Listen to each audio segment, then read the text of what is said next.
Against the God के एक और नए नोवेल एक्सप्लेनेशन में आप सभी का स्वागत है।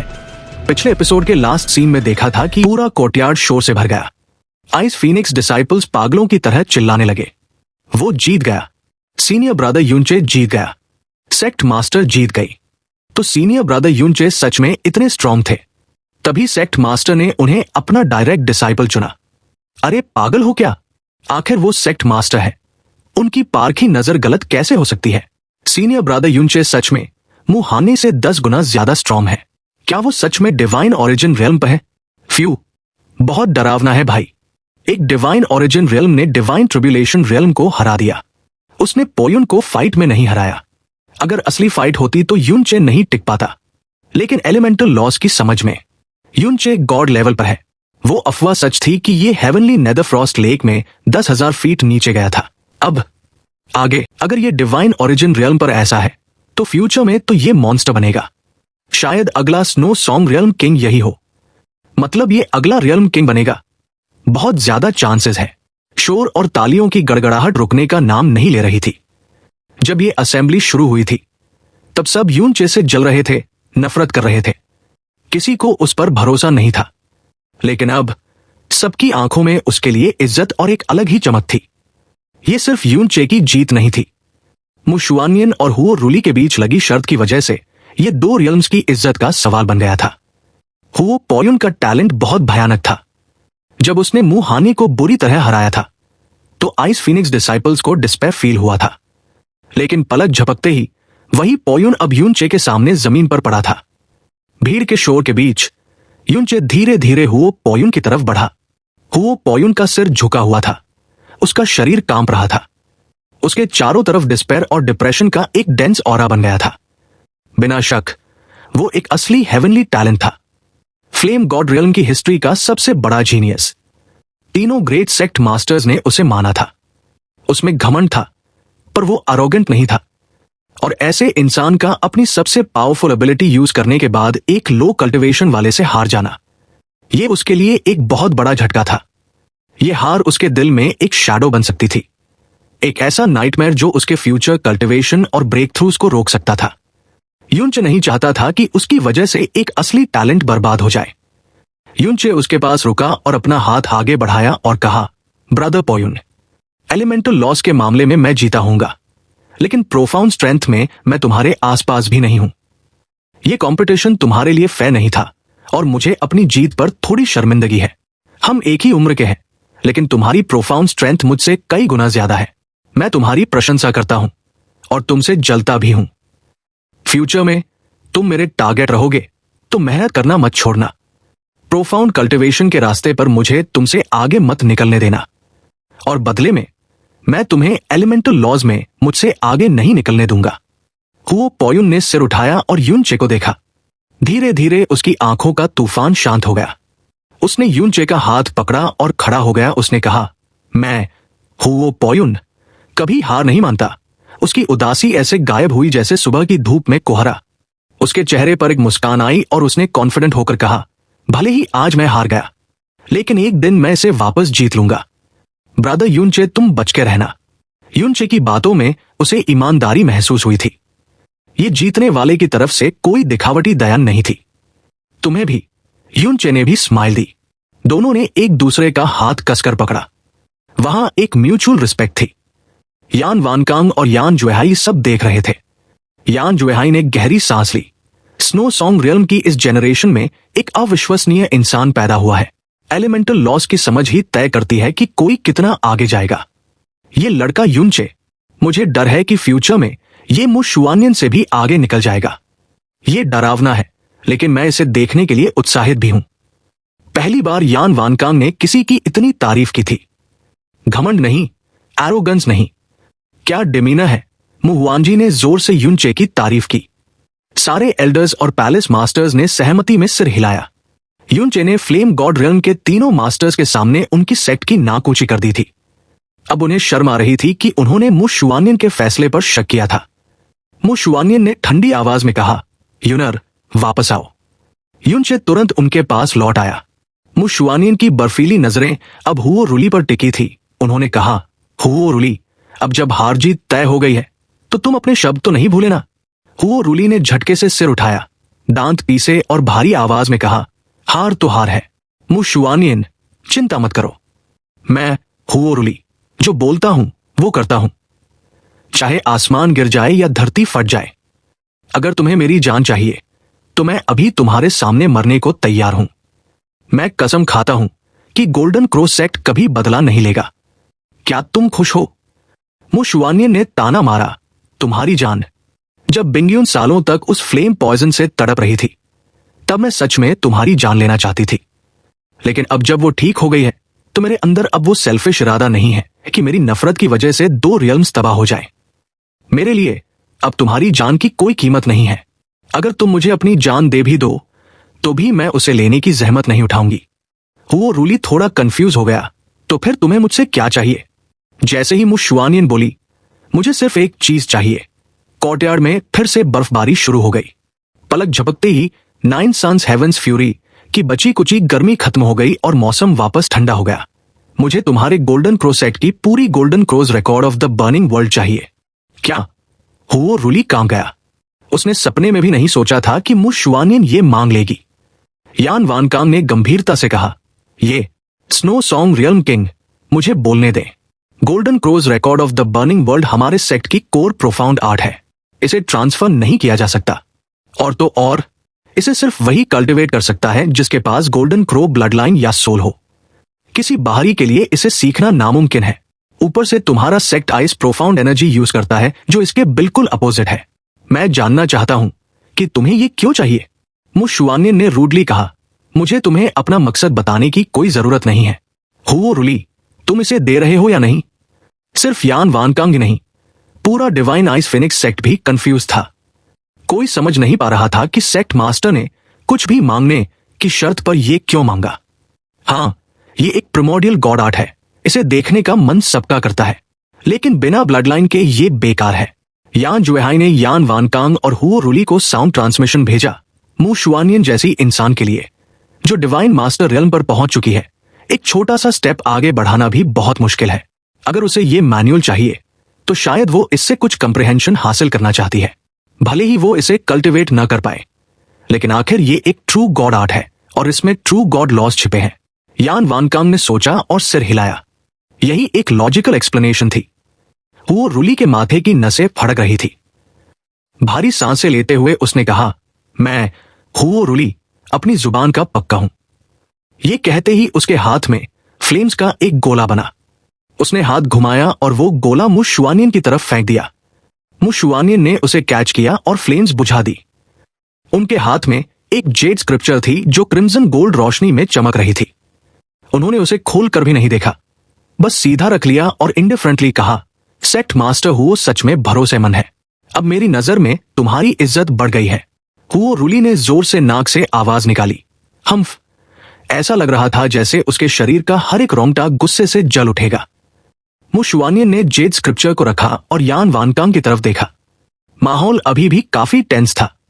उन्होंने कहा, चूंकि सेक्ट मास्टर हुओ ने अपनी जुबान रखी है तो मैं हॉर्न ड्रैगन वाले मामले पर विचार करने के लिए पूरी तरह से मना नहीं करूंगी। ये सुनते ही यान वानकांग के चेहरे पर खुशी चमक उठी। उन्हें लगा काम बन गया। लेकिन मु शुआनियन ने तुरंत एक यूटर्न मारा, लेकिन उससे पहले तुम तीनों को मेरे एक सवाल का जवाब देना होगा। यान वानकांग ने जल्दी से कहा, स्नो सॉन्ग रियल्म किंग, आप पूछे। जब तक ये हमारे सेक्ट्स के सीक्रेट से जुड़ा नहीं है हम जवाब देने को तैयार हैं। मु शुआनियन की नजरें फिर से हुओ पोयुन पर टिक गई। हॉर्न ड्रैगन के मामले के लिए तुम तीनों खुद चलकर स्नो सॉन्ग रियल्म आए हो। जो 2 कारण तुमने बताए वो तो ठीक है, लेकिन एक और वजह है जो तुमने छुपाई है और उसका कनेक्शन सीधा हुओ पोयुन से है। ये सुनते ही तीनों सेक्ट मास्टर्स के तोते उड़ गए। यान वानकांग ने गहरी सांस ली और माना कि स्नो सॉन्ग रियल्म किंग की नजरें बहुत तेज है। सच बात तो यह है कि उस हॉर्न ड्रैगन को मारने की हमारी तड़प का बहुत बड़ा कारण पोयुन ही है। हमें उम्मीद है कि उस ड्रैगन की बॉडी से जो फायर स्पिरिट ट्रेजर मिलेगा उससे हम पोयुन की मदद कर पाएंगे। यान जुएहाई ने बीच में टोका, सेक्ट मास्टर यान, वो नहीं चाहते थे कि बात बाहर आए। लेकिन यान वानकांग ने सिर हिलाया, कोई फर्क नहीं पड़ता।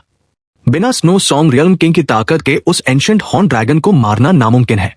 जब हम मदद मांग ही रहे हैं तो राज छुपाने का कोई मतलब नहीं। यान वानकांग ने फिर वो राज खोला जिसने सबको सन्न कर दिया। प्रोफाउंड गॉड कन्वेंशन शुरू होने में अभी 2 साल से ज्यादा का समय है। इस बार चाहे जो भी हो, जो कोई भी टॉप 1000 में आएगा उसे एटर्नल हेवन पर्ल के अंदर 1000 साल तक कल्टिवेट करने का मौका मिलेगा। एटर्नल हेवन पर्ल के अंदर 1000 साल बीतेंगे, लेकिन बाहर की दुनिया में सिर्फ 3 साल होंगे। और सबसे बड़ी बात, वहां के लॉज इतने हाई लेवल के हैं कि वो 1000 साल बाहर के कई हजार सालों के बराबर होंगे। इसलिए अगर पोयुन एटर्नल हेवन पर्ल में एंटर कर पाया तो 3 साल बाद यान वानकांग की आंखों में एक अजीब सी चमक आ गई और बाकी दोनों मास्टर्स की सांसें भारी हो गई। हो सकता है कि हमारा फ्लेम गॉड रियल्म अपने इतिहास के पहले great realm king divine master को जन्म दे। ये बात सच में दिमाग हिला देने वाली थी। हालांकि वो पोयुन आज यूनचे से हार गया था, लेकिन उसका इन्ने टैलेंट डरावना था।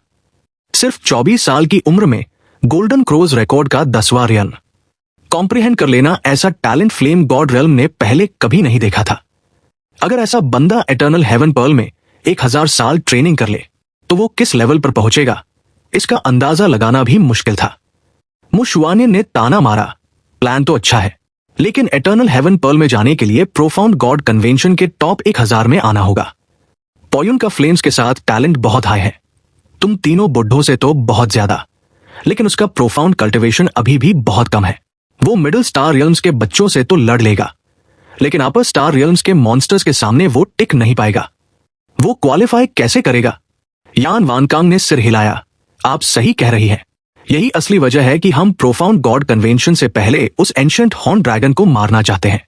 अगर हमें उस ड्रैगन की फायर स्पिरिट स्टोन मिल जाए तो, यान वानकांग ने बिना किसी डर के कहा, हम तीनों के पास ऐसे मेथड्स हैं कि हम प्रोफाउंड गॉड कन्वेंशन से पहले पोयुन की स्ट्रेंथ को डिवाइन स्पिरिट रियल्म तक पहुंचा देंगे। क्या? ये सुनते ही आइस फिनिक्स एल्डर्स और पैलेस मास्टर्स के होश उड़ गए। डिवाइन ट्रिब्यूलेशन रियल्म के 5वें लेवल से सीधा डिवाइन स्पिरिट रियल्म, वो भी सिर्फ 2 साल में। ये तो नामुमकिन था, चाहे टैलेंट कितना भी हाई क्यों ना हो। यूनचे का दिल जोर जोर से धड़कने लगा। 2 साल में पूरा एक रियल्म जंप करना, ये आइडिया तो उसके खुद के आइडिया से भी ज्यादा क्रेजी था। क्या सच में ऐसा कोई तरीका है? मु शुआनियन ने पोयुन को घूरा और इंडिफरेंटली कहा, मैं सच में क्यूरियस हूं कि फ्लेम गॉड रियल्म वालों को ऐसा कौन सा हेवन शॉकिंग सीक्रेट मेथड मिल गया है जो तुम ऐसी पागलपन वाली बातें कर रहे हो। यान वानकांग ने समझाया कि ये मेथड पूरी जनरेशन के लिए नहीं, सिर्फ पोयुन के लिए है। स्नो सॉन्ग रियल्म किंग समझ गई होंगी कि पोयुन को जो इनहेरिटेंस मिली है वो नॉर्मल डिसाइपल्स से अलग है। हमारा सीक्रेट मेथड उसी यूनिक इनहेरिटेंस पर बेस्ड है। मु शुआनियन ने धीरे से सिर हिलाया। ठीक है, जब सेक्ट मास्टर यान ने इतनी ईमानदारी दिखाई है तो मैं और सवाल नहीं पूछूंगी। यूनचे मन ही मन सोच रहा था कि फ्लेम गॉड रियल्म के सेक्ट्स आपस में भले ही लड़ते हों, लेकिन जब बात पूरे रियल्म की इज्जत की आती है तो ये सब एक हो जाते हैं। वर्मिलियन बर्ड और फीनिक्स सेक्ट वाले भी पोयुन गोल्डन क्रो डिसाइपल के लिए जान लगा रहे थे, और पोयुन की इनहेरिटेंस नॉर्मल नहीं थी। यूनचे को शक हुआ, क्या ये एक्सयूयर जैसा मामला है? यान वानकांग ने कॉन्फिडेंस से कहा, early stage divine spirit realm की कल्टिवेशन भले ही अपर स्टार रियल्म्स के जीनियसेस के सामने टॉप टियर ना हो, लेकिन पोयुन की फायर मास्टरी के साथ वो अपने से हाई लेवल वालों को हरा सकता है। टॉप 1000 में आना मुश्किल है पर नामुमकिन नहीं। यान जुएहाई ने यान वानकांग को देखा। उन्हें पता था कि वानकांग अभी भी कुछ छुपा रहे हैं। अगर सब प्लान के मुताबिक हुआ तो पोयुन सिर्फ अर्ली स्टेज नहीं बल्कि middle stage divine spirit realm तक भी पहुंच सकता है। लेकिन ये सब ख्याली पुलाव ही रहेगा अगर वो उस लाखों साल पुराने एंशिएंट हॉर्न ड्रैगन को नहीं मार पाए। मु शुआनियन ने फाइनली कहा, अब जब तुमने अपनी बात रख दी है तो ये किंग फ्लेम गॉड रियल्म की मदद करने पर विचार कर सकता है, लेकिन मेरी एक और शर्त है। यान वानकांग खुशी से उछल पड़े, बताइए। हम जो कर सकेंगे करेंगे। मु शुआनियन का चेहरा इमोशनलेस था जब उसने ये कहा, इतनी जल्दी मत मचाओ। पहले तय हुआ था कि अगर मैं ड्रैगन को मारने में मदद करूं तो हम उसकी कोर्प्स को आधा आधा बांट लेंगे, लेकिन अब मेरा इरादा बदल गया है। मुझे सिर्फ आधा ड्रैगन नहीं चाहिए, मुझे उसका पूरा ड्रैगन हार्ट भी चाहिए। तीनों मास्टर्स के चेहरे का रंग उड़ गया। ड्रैगन हार्ट, वो तो सबसे कीमती हिस्सा होता है। यान वानकांग ने माथा सिकोड़ा, माफ कीजिए, हम इसे स्वीकार नहीं कर सकते। ड्रैगन हार्ट तो। मु शुआनियन ने ठंडी आवाज में कहा, हुआन जी, मेहमानों को विदा करो, और मुड़कर जाने लगी। यान वानकांग ने घबराकर हाथ उठाया, रुको रुको, अब बहस करने का टाइम नहीं था। ड्रैगन को मारना ज्यादा जरूरी था। उन्होंने हार मानते हुए कहा, ठीक है, जैसा स्नो सॉन्ग रियल्म किंग चाहे। अगर हम एंशिएंट हॉर्न ड्रैगन को मारने में सफल रहे तो हम आपको पूरा ड्रैगन हार्ट दे देंगे। मु शुआनियन बिना मुड़े बोली, इसकी जरूरत नहीं है, जब वक्त आएगा मैं खुद उसे ले लूंगी। यान वानकांग ने कुछ बोलना चाहा पर फिर चुप रह गए। हम आपकी मदद के लिए शुक्रगुजार हैं। जब ड्रैगन अपनी स्किन शेड करेगा हम खुद आपको बुलाने आएंगे। अलविदा। जाते जाते यान वानकांग, यान जुएहाई, हुओ रुली और उनके डिसाइपल्स ने एक बार युनचे को देखा। हुओ पोयुन थोड़ा झिझका, फिर बोला, ब्रदर युनचे, अगर कभी मौका मिले तो फ्लेम गॉड रियल्म जरूर आना, मैं तुम्हारी बहुत अच्छे से खातिरदारी करूंगा। युनचे ने जवाब दिया, ये मुझे अपने मास्टर से पूछना होगा। तुम्हारी काइंडनेस के लिए शुक्रिया ब्रदर पोयुन। हुओ पोयुन ने एक सच्ची मुस्कान दी और फिर अपने सीनियर्स के साथ आसमान में उड़ गया। ग्रेट सेक्ट असेंबली का ये पूरा ड्रामा जो इतना वायलेंटली शुरू हुआ था काफी शांति से खत्म हुआ। फ्लेम गॉड रियल्म को जो चाहिए था वो मिल गया, लेकिन असली विनर स्नो सॉन्ग रियल्म था। मु शुआनियन वैसे भी उस ड्रैगन को मारने के लिए मान ही जाती, क्योंकि ड्रैगन मटेरियल्स बहुत कीमती होते हैं, लेकिन उन्होंने नखरे करके ड्रैगन हार्ट भी मांग लिया और ऊपर से गोल्डन क्रोज रिकॉर्ड भी हथिया ली। और ये सब उन्होंने क्यों किया, जबकि वो फायर आर्ट कल्टिवेट भी नहीं कर सकती? ये किसी को समझ नहीं आया। दूसरी तरफ फ्लेम गॉड रियल्म ने हुओ पोयुन को रिवील करके सबको चौंका दिया था। जैसे ही वो लोग गए, मु शुआनियन अपने थ्रोन पर वापस आई। उनके सामने वो गहरा अंतहीन गड्ढा था जो पोयुन के हमले से बना था। उन्होंने हाथ हिलाया और अचानक भारी बर्फबारी हुई। पलक झपकते ही वो गड्ढा भर गया और वहां फिर से एक स्मूथ आइस लेयर बन गई। मु शुआनियन ने धीमे से कहा, यूनर, तुम्हारे आज के बर्ताव ने तुम्हारे मास्टर की नाक कटने से बचा ली। युनचे ने जवाब दिया, तारीफ के लिए शुक्रिया मास्टर, लेकिन मन ही मन वो करहा रहा था। आज जो भी हुआ वो उसके ईविल गॉड सीड्स की वजह से हुआ था, इसमें उसका कोई कमाल नहीं था। मु हुआनजी खुशी से बोले, सेक्ट मास्टर को बधाई इतना रेड टैलेंट पाने के लिए। वो बहुत एक्साइटेड थे क्योंकि आइस फीनिक्स सेक्ट को फाइनली एक ऐसा जीनियस मिल गया था जिसकी आइस मास्टरी नेक्स्ट लेवल थी। तभी मु शुआनियन ने अचानक कहा, हुआनजी, मुझे तुमसे एक मामले पर डिस्कस करना है। डिस्कस शब्द सुनते ही मु हुआनजी का दिल धक से रह गया। वो डर के मारे तुरंत जमीन पर लेट गए। सेक्ट मास्टर का क्या आदेश है? हुआनजी पालन करेगा। मु शुआनियन की बर्फीली आंखें आधी खुली थी। उन्होंने कहा, युनचे अब मेरा डिसाइपल है और उसके आइस लॉज बेजोड़ हैं, लेकिन उसका प्रोफाउंड कल्टीवेशन बहुत ही ज्यादा कम है। पूरे सेक्ट में वो लोएस्ट टियर पर है। इस मामले में वो मेरा डिसाइपल कहलाने के लायक नहीं है। मु हुआनजी की सांस अटक गई। फ्लेम गॉड रियल्म के पास अब हुओ पोयुन है। जाहिर है हमारा स्नो सॉन्ग रियल्म पीछे नहीं रह सकता, इसलिए मुझे युनचे की प्रोफाउंड स्ट्रेंथ को कम से कम समय में बढ़ाना होगा और साथ ही उसकी आइस फीनिक्स ब्लड लाइन को और प्योर करना होगा। इन दो शर्तों को पूरा करने के लिए यह बहुत जरूरी है कि हम उसके लिए जल्द से जल्द एक डुअल कल्टीवेशन कंपेनियन ढूंढें। यह सुनते ही मु हुआनजी को तुरंत समझ आ गया कि इशारा किस तरफ है। उन्होंने सिर उठाया, सेक्ट मास्टर, क्या आपका मतलब? कोर्टयार्ड में मौजूद हर किसी को समझ आ गया। मु शुआनियन ने यह बात मु हुआनजी से डिस्कस की थी तो इशारा साफ था। किसी को ज्यादा हैरानी नहीं हुई, लेकिन सबकी नजरें चुपके से मु हानी की तरफ मुड़ गई। मु शुआनियन की बात खत्म होने से पहले ही मु हानी का चेहरा कागज की तरह सफेद हो चुका था। उसका एक्सप्रेशन शांत था, लेकिन उसकी आंखों में भयानक दर्द था। उसने अपनी मुट्ठियां इतनी जोर से भींची थी कि उनमें से खून टपक रहा था। मु शुआनियन ने वो नाम ले ही दिया जो सबके दिमाग में था। प्रोफाउंड स्ट्रेंथ, ब्लड लाइन और कॉन्स्टिट्यूशन के मामले में मु फेशुए से बेहतर कोई नहीं है। हुआनजी, तुम्हारा क्या विचार है? मु हुआनजी को एक पल का झटका लगा, फिर उनका चेहरा खुशी से खिल उठा। उन्होंने बिना किसी हिचकिचाहट के माथा टेका और जोर से कहा, हुआनजी अपनी पोती फेशुए की तरफ से सेक्ट मास्टर का शुक्रिया अदा करता है। अगर आज से पहले मु फेशुए को युनचे के साथ डुअल कल्टीवेशन के लिए चुना जाता तो मु हुआनजी शायद थोड़े नाखुश होते, लेकिन आज युनचे का परफॉर्मेंस देखने के बाद उनके चेहरे पर खुशी छिपाई नहीं छिप रही थी। युनचे अब सेक्ट मास्टर का डायरेक्ट डिसाइपल था। पूरे स्नो सॉन्ग रियल्म की यंग जनरेशन में सबसे हाईएस्ट स्टेटस वाला मर्द। आज जो उसने आइस लॉज का प्रदर्शन किया था वो शायद मु शुआनियन से भी ज्यादा था। अगर वो बीच में नहीं टपका तो वो पक्का अगला रियल्म किंग बनेगा, और अगर उनकी पोती मु फेशुए की शादी उससे हो जाती है तो वो फ्यूचर में रियल्म किंग की वाइफ बनेगी। हालांकि डुअल कल्टीवेशन पार्टनर का मतलब सिर्फ एक इनक्यूबेटर जैसा था जिससे यूनचे को फायदा होगा और फेशुए को नुकसान।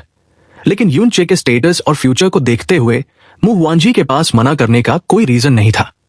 मु वांजी की आवाज में एक्साइटमेंट साफ झलक रही थी। फेशुए, जल्दी से सेक्ट मास्टर का शुक्रिया अदा करो। जबकि बाकी एल्डर्स अपनी अपनी पोतियों की किस्मत को कोस रहे थे।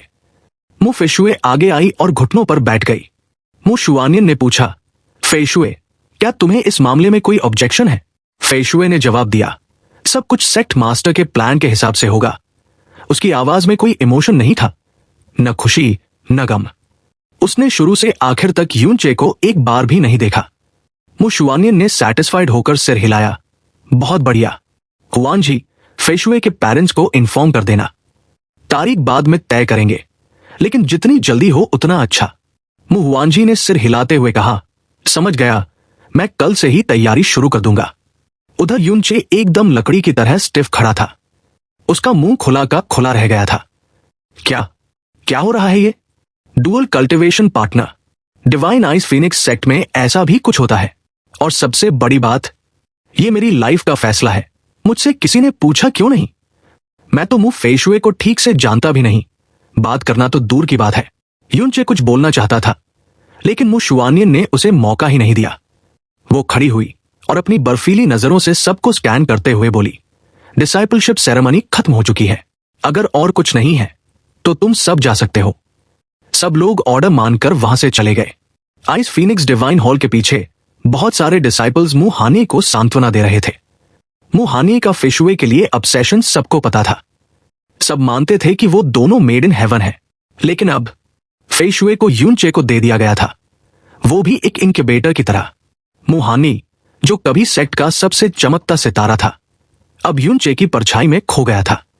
अगर यूनचे यहां नहीं आया होता तो हानी आज डायरेक्ट डिसाइपल बनता और फेशुए उसकी होती। लेकिन यूनचे के आने से सब बर्बाद हो गया। हानी का चेहरा पीला पड़ गया था, मुट्ठियां भींचने से खून निकल रहा था। उसे लग रहा था कि जिंदगी उसके साथ क्रूएल खेल खेल रही है। जल्द ही पूरा कोर्टयार्ड खाली हो गया। वहां सिर्फ मु शुआनियन और उनका नया डिसाइपल यूनचे बचे थे। यूनचे चुपचाप खड़ा था, हिलने की भी हिम्मत नहीं हो रही थी। उसे अभी भी अपना वो बिग ब्रेस्टेड सीनियर सिस्टर वाला कांड याद था। वो बस दुआ कर रहा था कि उसकी मौत ज्यादा दर्दनाक ना हो। मु शुआनियन काफी देर तक बर्फ में खड़ी रही, फिर अचानक बोली, सच में एंशिएंट ईविल गॉड की inheritance, creation God of elements की लेगेसी सच में इंप्रेसिव है। हुओ पोयुन का टैलेंट भी बहुत अनएक्सपेक्टेड और एबनॉर्मल था। जब मु शुआनियन ने पॉजिटिव बात की, तब जाकर यूनचे की जान में जान आई। उसने हिम्मत करके पूछा, मास्टर, क्या आपने जानबूझकर हुओ रूली को इस कंपटीशन के लिए उकसाया था? मु शुआनियन धीरे से मुड़ी। उनकी खूबसूरती देखकर यूनचे की सांसें अटक गई और उसने नजरें झुका ली।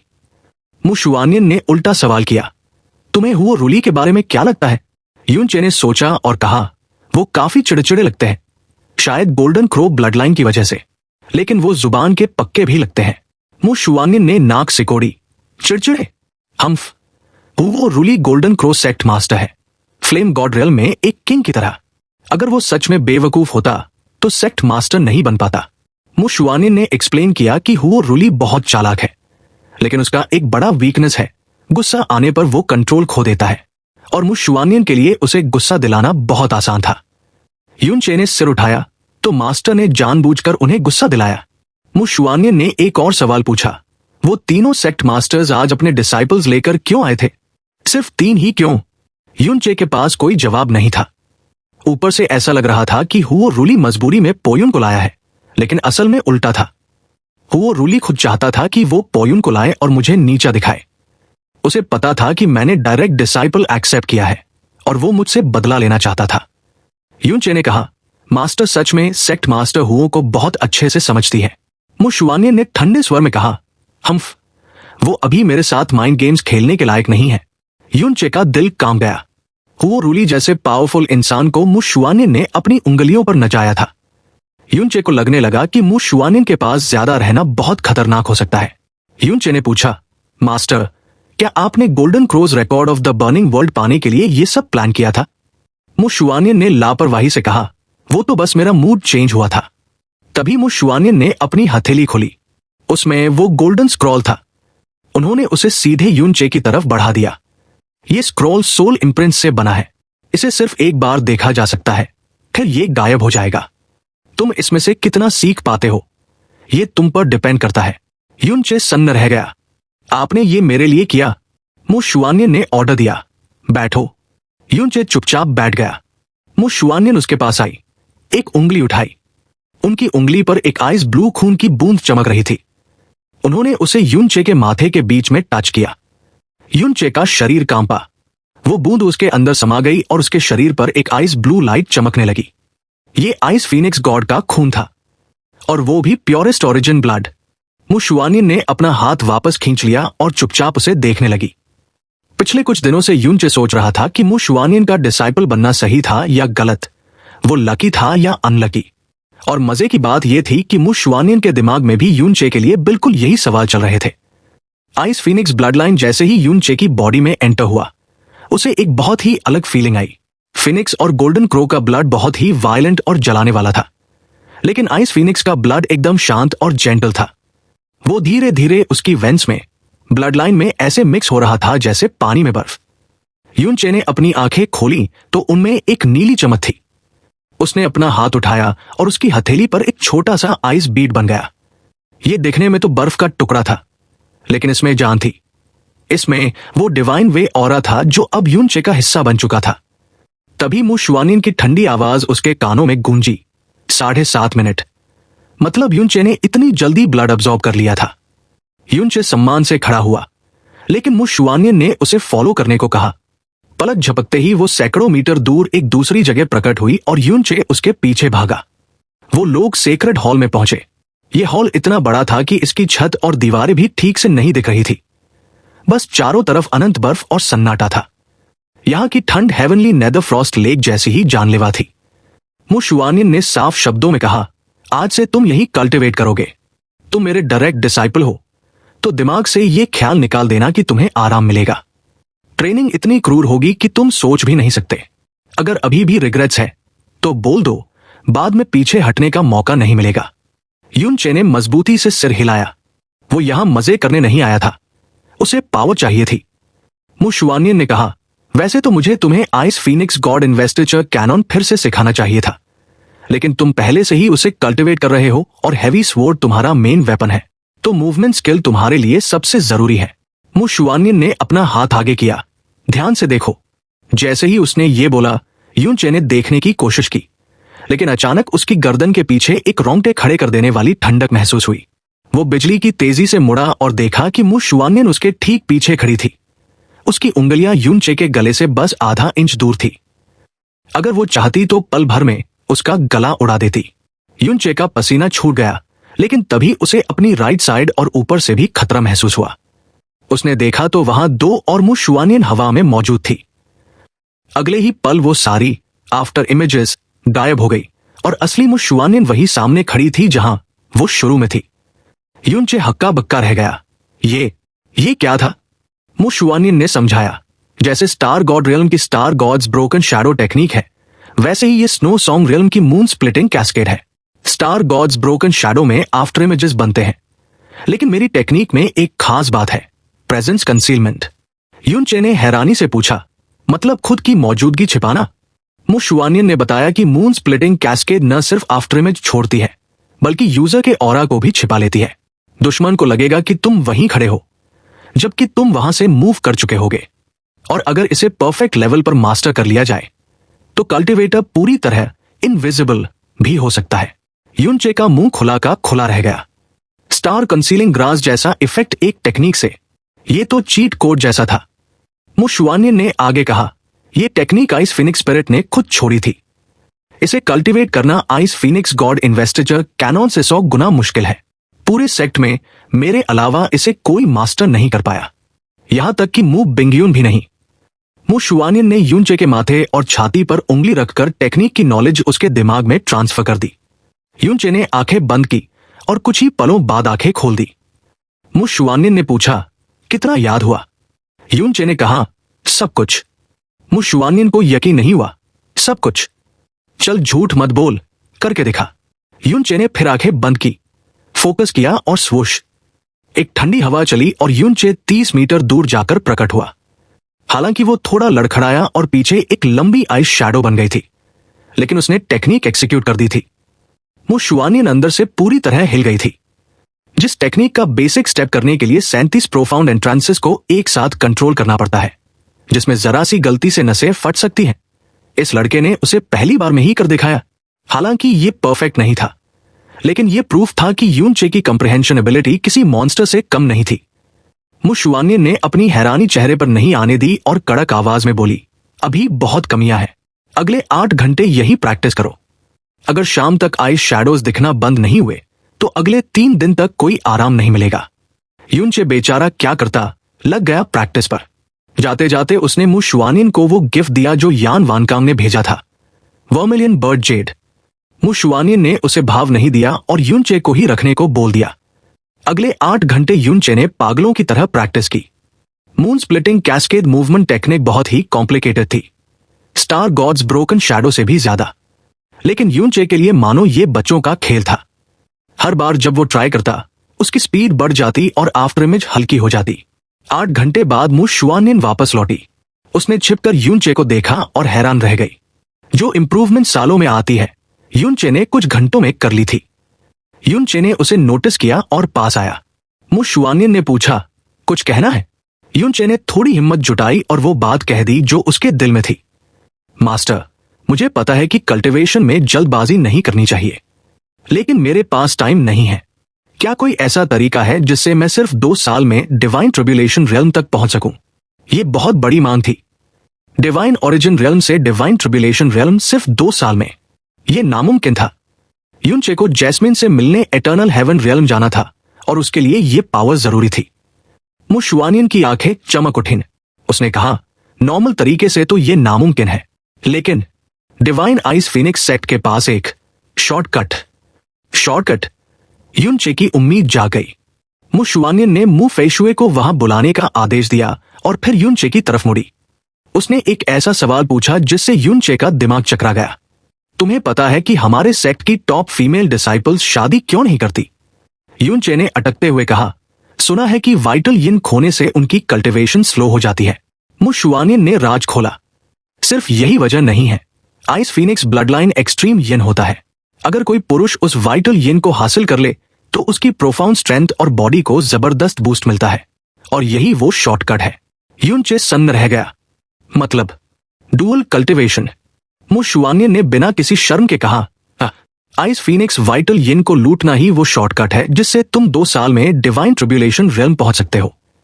यूनचे ने डरते हुए पूछा, तो इसके लिए कितनी वाइटल यिन चाहिए होगी? चैनल को सब्सक्राइब, वीडियो को लाइक और हाइप कर दो। साथ ही ऐसे ही रेगुलर वीडियोस के लिए आप मेंबरशिप ले सकते हैं। फर्क नहीं पड़ता आप कौन सी मेंबरशिप ले रहे हैं, कम लेवल वाली भी अगर आप मेंबरशिप लेते हैं तो इससे मेरी बहुत हेल्प हो जाएगी। इससे मुझे मोटिवेशन मिलेगा। साथ ही फ्यूचर में ऐसे ही और कमाल के वीडियोस आते रहेंगे। हमें सपोर्ट करने के लिए आप सभी को दिल से शुक्रिया।